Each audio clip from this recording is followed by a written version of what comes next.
Let's wade into one of the more ironically sunlit controversies in modern health: sunscreen and vitamin D.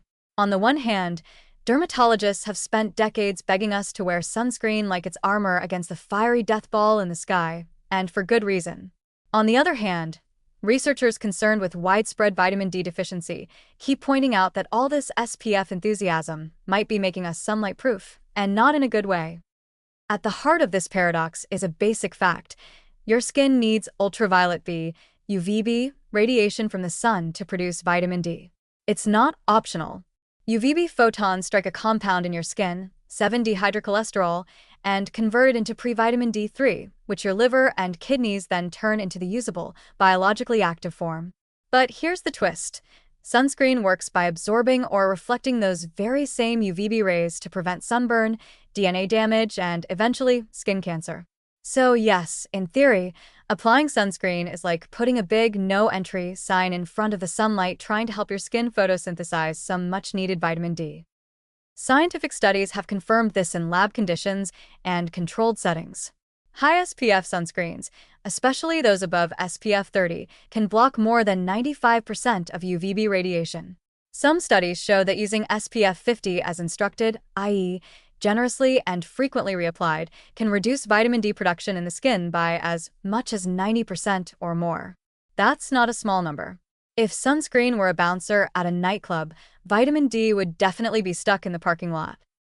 However, and here's where it gets tricky, the real-world data is a lot messier. That's because very few people actually use sunscreen the way scientists test it in labs. Most people apply it unevenly, use too little, miss spots, forget to reapply after swimming, and let's be honest, only use it when the sun is visibly aggressive or they're at the beach. In other words, despite the high SPF printed on the tube, the practical protection often falls well below advertised levels. As a result, people still get some UVB exposure, and with it, a modest dose of vitamin D synthesis despite using sunscreen. That's part of why studies on actual populations have produced conflicting results. Some find lower vitamin D levels in people who use sunscreen regularly. Others find no significant difference. It turns out that behavior matters more than theoretical physics. People who are outdoors more, even with sunscreen, tend to have higher vitamin D levels than people who avoid the sun entirely. And those who supplement or eat vitamin D-rich foods often balance out any sunscreen-related drop. But still, the concern isn't just academic. In a world where skin cancer rates are rising and vitamin D deficiency is widespread, particularly in high-latitude regions or among people with darker skin, the trade-off between protection and deficiency deserves real attention. And it's not just about bones and sunburns anymore. Low vitamin D levels have been linked to mood disorders, immune dysfunction, cardiovascular issues, and even increased mortality in some studies.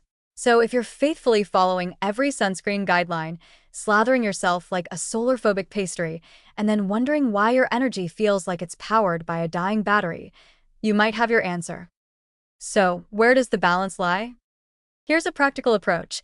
Get short, deliberate, unprotected sun exposure on small areas of skin, like your arms or legs, for about 10 to 20 minutes, a few times a week, depending on your skin tone, location, and season. Fair-skinned people might only need 10 minutes. People with darker skin tones, who naturally block more UVB and therefore make vitamin D more slowly, might need longer, sometimes up to 30 minutes or more. After that, bring on the sunscreen. Protect your face, neck, and hands, areas most vulnerable to sun damage and aging, and still give your body a brief window to soak up what it needs. You can also treat vitamin D the same way we treat dietary fiber. If you're not getting enough from natural sources, it's okay, actually smart, to supplement. Vitamin D supplements are inexpensive, widely available, and can be tailored to your needs with a simple blood test. No wrinkles, no sunburn, no melanoma.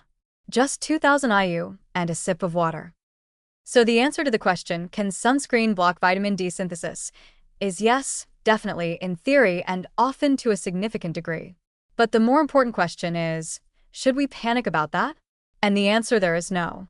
With a little strategy, a bit of planning, and maybe a vitamin D gummy shaped like a smiling sun, we can have it both ways: skin that's safe and bones that are strong. Because really, isn't that the dream? To fight aging and avoid rickets, all without turning into a hermit crab or a wrinkled raisin.